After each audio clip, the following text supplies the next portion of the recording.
আসসালামু আলাইকুম দর্শক শ্রোতা। টকঝাল মিষ্টি আমের আচার প্রতিটি মানুষের একটি প্রিয় খাবার, যারা টক পছন্দ করেন বিশেষ করে তাদের জন্য।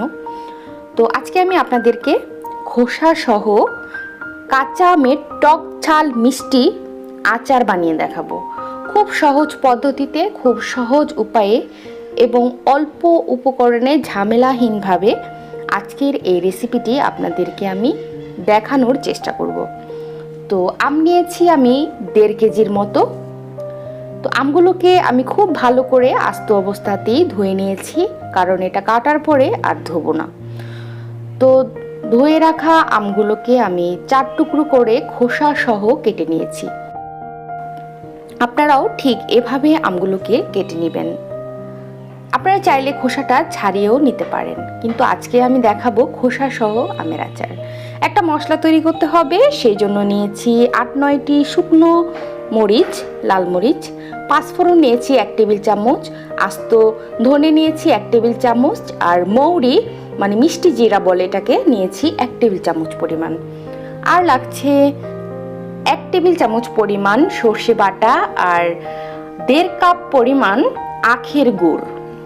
আখের গুড় দিলে আচার সবসময়ই ভালো হয়। তো আস্ত সেই মশলাগুলোকে আমি এখন হালকা করে একটু টেলে নেব, মানে হালকা করে একটু ভেজে নেব, মাত্র 2 থেকে 3 মিনিটের জন্য। তো ভেজে এটাকে কিন্তু আমি গুঁড়ো করে নেব। তো এদিকে কড়াইতে আমি সরিষার তেল দিয়ে দিচ্ছি 1 কাপ পরিমাণ, আপনারা চাইলে আর একটু বাড়িয়েও দিতে পারেন।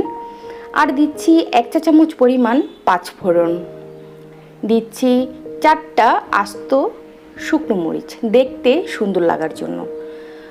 আর এখন দিচ্ছি রসুন কুচি, 2টা স্লাইস রসুন, মানে ইন্ডিয়ান রসুন যেটা, সেটাকে আমি কুচি করে তারপর দিয়েছি। তো তেলের মধ্যে এখন কাটা সেই আমগুলোকে দিয়ে দিচ্ছি। তো দিয়ে খুব ভালো করে নেড়ে চেড়ে তেল আর মশলার সঙ্গে মিশিয়ে নিচ্ছি। তো এ পর্যায়ে আমি অ্যাড করব পরিমাণ মতো লবণ। লবণটা আপনারা একটু আন্দাজ করে তারপর দিবেন।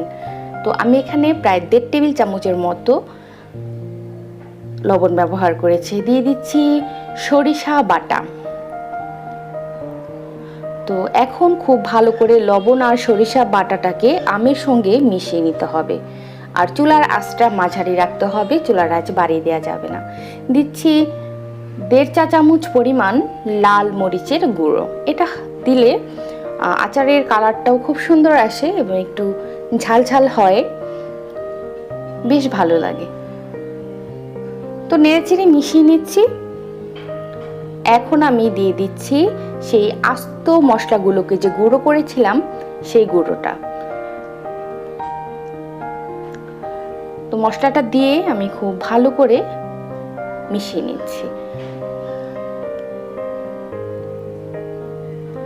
তো মেশানো হয়ে গেছে, এখন আমি দিয়ে দিচ্ছি আখের গুড়। তো এখানে আখের গুড়টা আছে প্রায় 1.5 কাপ পরিমাণ, আর আমি নরম গুড়টা নিয়েছি। আপনারা যদি শক্ত গুড়টা ব্যবহার করেন সেক্ষেত্রে একটু ভেঙে নেবেন অথবা কেটে কুচি কুচি করে নেবেন। তো গুড়টা দিয়ে খুব ভালো করে নাড়তে হবে, চুলার আঁচ মাঝারি রাখতে হবে, বাড়িয়ে দেওয়া যাবে না, এতে করে গুড়টা পুড়ে যাবে।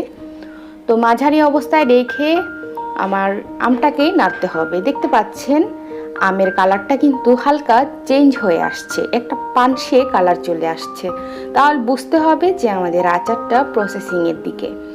তো নাড়াচাড়া করে নিচ্ছি ভালো করে। তো একটু নরম হয়ে এসছে আমটা, এই মুহূর্তে আমি দিয়ে দিচ্ছি ভিনেগার 1/2 কাপ পরিমাণ। এই ভিনেগারটা দেওয়ার কারণ হচ্ছে আচারটা আপনারা প্রায় 1 থেকে 1.5 বছরের মতো সংরক্ষণ করতে পারবেন, নষ্ট হবে না। তো সিরকা মানে ভিনেগার মানে সিরকা, সবাই তো জানিনি। তো দিয়ে খুব ভালো করে আমি এটাকে নেড়ে নিচ্ছি। আর আচারটা তৈরি করতে একটু নাড়তে হবে অনবরত, একটু ধৈর্য ধরেই আচারটা বানাতে হবে, বেশি সময় কিন্তু লাগে না।